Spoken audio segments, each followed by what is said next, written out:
Hey friends, it's Laura with Laura B Floss Tube. Welcome or welcome back. I am so glad you joined me today. This is continuing our vintage linens and projects series. We are going to take one of those pieces of that gorgeous pink quilt that I just cut to pieces, and we're going to make our table runner today. We're going to head to the cutting mat, trim it and square it up, and then we're going to add some binding and make ourselves a gorgeous table runner. As you can see, I already have my strips for my binding cut. I'm using a clover green color from the Hometown collection. Designer is Lori Holt, manufacturer is Riley Blake. I chose this dark green because this pink fabric and even the embroidery floss itself is, a little older and it's faded some. And I really did not want to try to match those pinks. So I chose to go with a green that doesn't exactly, it's not a perfect match, but it's really close and it'd be complementary to my table runner. All right, so we need to square this up, and I have measured it a little bit, and it's basically 48 inches long at this point and 15 inches wide, but I want to cut it down just a little bit. And obviously we need to square it up so it's really nice and square for our finished project. So the first thing I'm going to do is just cut off this edge, and I'm going to align it up on this top edge. For right now, that's what I'm going to hope is square. And I'm going to throw that scrap to the side. I might use it for something. I'm not going to throw it away yet, but I am going to just put it to the side for right now. Now I'm going to take this cut,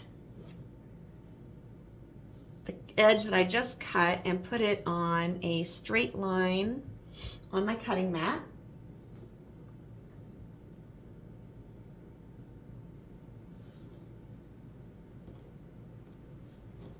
Get that kind of squared up a little bit. And now I'm going to take my ruler, and I'm basically going to pick a point, and I will run this one down all the way. So it looks like I am going to need to trim off just a smidge to get this to work. So we're not going to be exactly 15 when we're done, but it'll be close.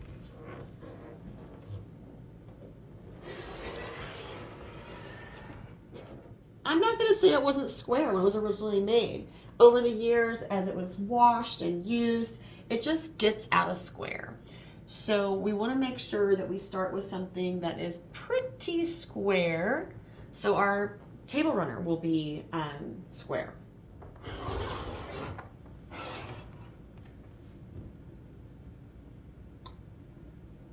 Now let's see, we have basically okay, so now our table runner is going to be 14.5 inches wide. So that will work well. Now I can use those two edges to line up.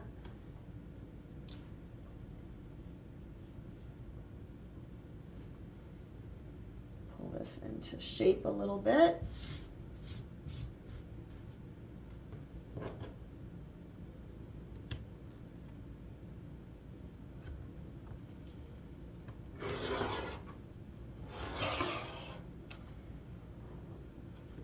Make the next two cuts.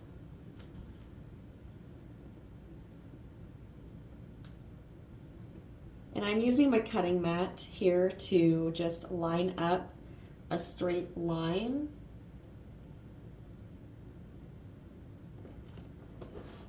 So I can continue working my way down the runner.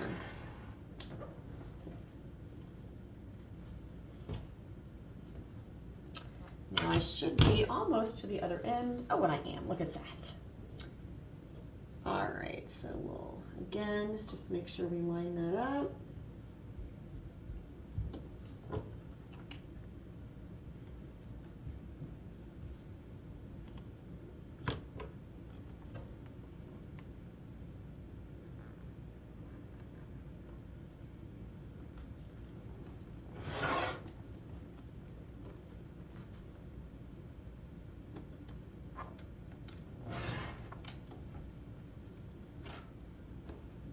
Now these little pieces here, I am going to throw these away, but that wider one, I may keep it for something else. All right, and now I know that my sides are square, so I can just go ahead and use that line here to cut this end off. And I really just chose a point. Table runners don't have to necessarily be a certain length. All right, so I do have these two little pieces here that I am going to save because I have a couple things in mind for them that might be kind of cute. This is going to be a pretty quick project because we already have the table runner together and it's already quilted. So all we have to do is add our binding and we will be done. All right, I'm just going to sew my binding strips together, and I am going to just do them in a straight manner. This fabric, it's going to be fine to just sew it straight. I will probably do a little back stitch.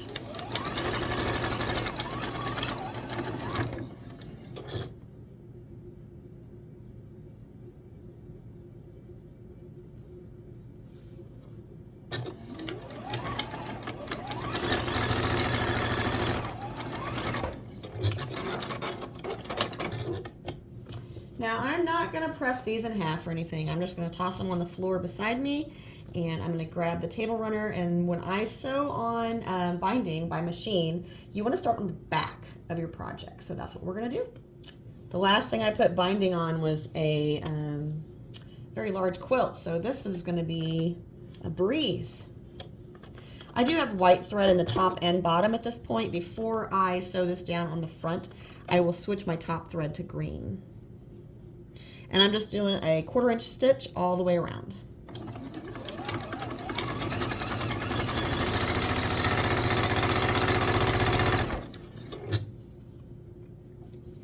I know that some of you are going to ask me, I did not pre-wash my fabric. I probably should have, but I didn't.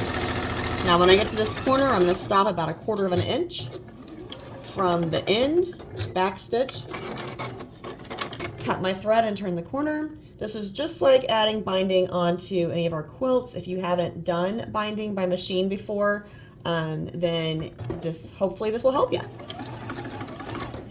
Now I just did a little 45-degree angle there with my binding in the corner and did a little back stitch, and I'm going again.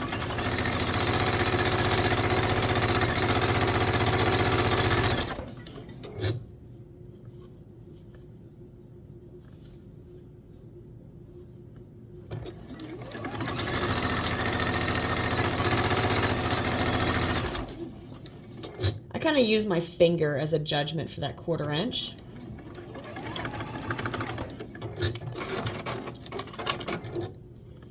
Now let me see if I can show you how I'm doing those corners, just in case you haven't done binding by machine before. You're basically going to take this, and this is going off straight, right? You're going to take this and do a 45 to 90 degree angle turn, keeping those edges together, of course. And I like to just put that fold right straight on the top edge or the side that I just came from. Get these edges together and move that over to the side. And now I'm going to use my finger as a judge again and start 1/4 inch in from this corner to start machine stitching down this next side.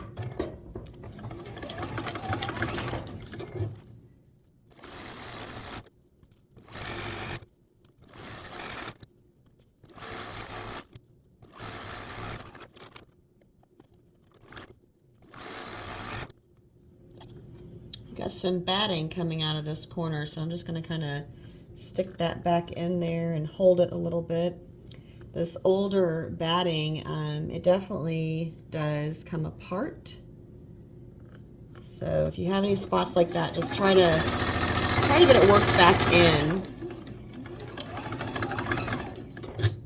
That was just a little strip that was kind of poking out of the side. So I think that my new stitching is going to hold it just fine on that corner, and it'll be good to go.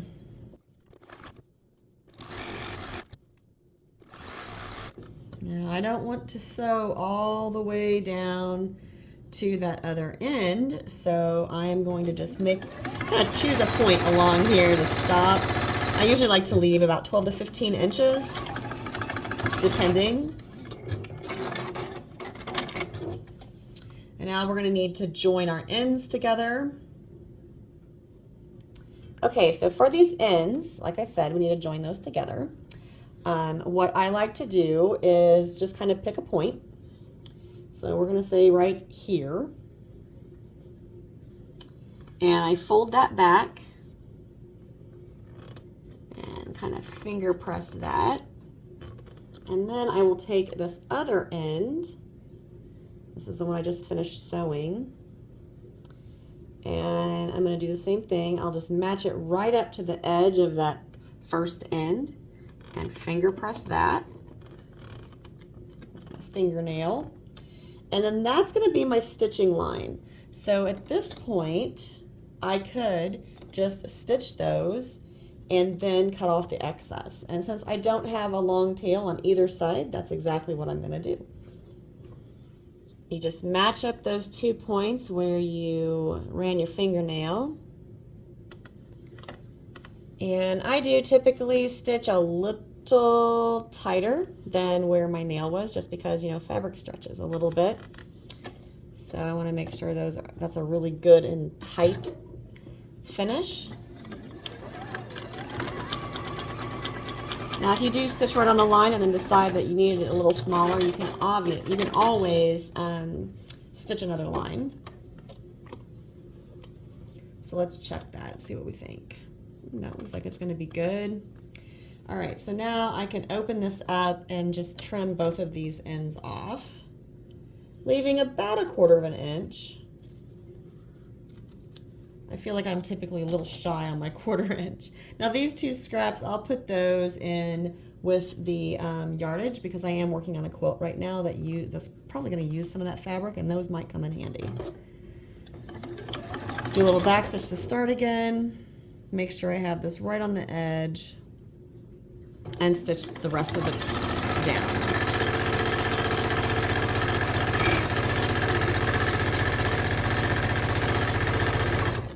Back stitch again to end. And so now our binding is attached to the back of our table runner. I'm going to switch my top thread and then stitch down the front. Now I did leave white thread in my bobbin because that's going to be sewing onto the back side of our table runner, and it should be right inside this line. So I am going to leave it white, and then the top thread is green, because that's what's going to be sewing. That's what I'm going to be using to sew the front of the binding down. You could use a complementary color. You don't have to necessarily use a matching colored thread. Sometimes I do that too. Just kind of depends on the project. All right, so I should have showed you this before I put it on, sorry. I use this joiner foot. It's got like a little metal piece here that hangs down in the middle. I'm going to run that that little metal edge right on the edge of my fabric, and that's going to allow me to have a consistent stitch line for my binding on the top of this table runner. I am using a Juki DX7 sewing machine. I am using a straight stitch with that joiner foot, and I have moved my needle over to 6.0, which just basically shoves the needle over to the right. And that's just kind of the setting that I like for doing binding. It puts my stitch line right at the edge of that, but enough to catch this binding all the way around the project. And then, like I said, I'll just run that little metal guide right at the edge of my binding.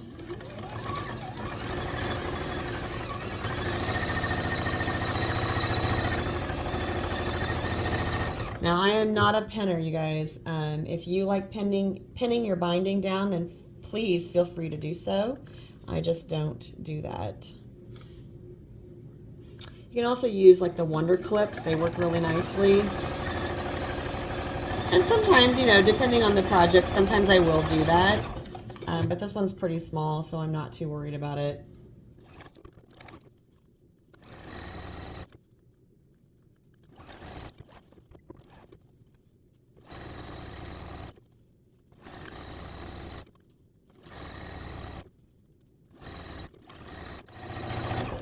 want to show you how to do these corners just in case you haven't done machine binding before.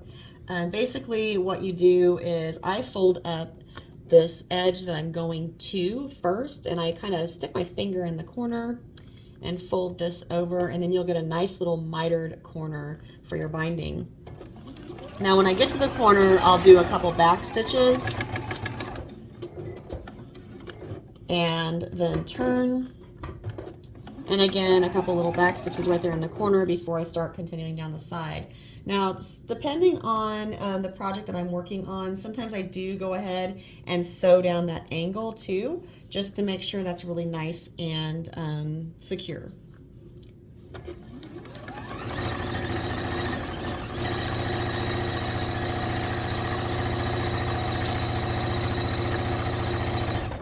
You may also notice how I just kind of keep my fingers along the edge, just kind of holding that down. That's what keeps me from having to pin, I guess, is I use my fingers to guide them along. Obviously, you know, don't let little kids do that. Pin for them.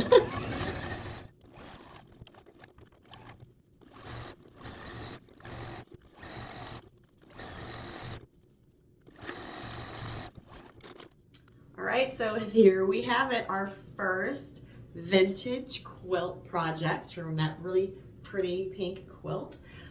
You know, I kept saying a table runner when I was making this, but this was obviously looked great on the end of a bed as a bed scarf. It also looked great as a dresser scarf on maybe a guest room or a little girl's room, or even yours, wherever you want to use the dresser scarf.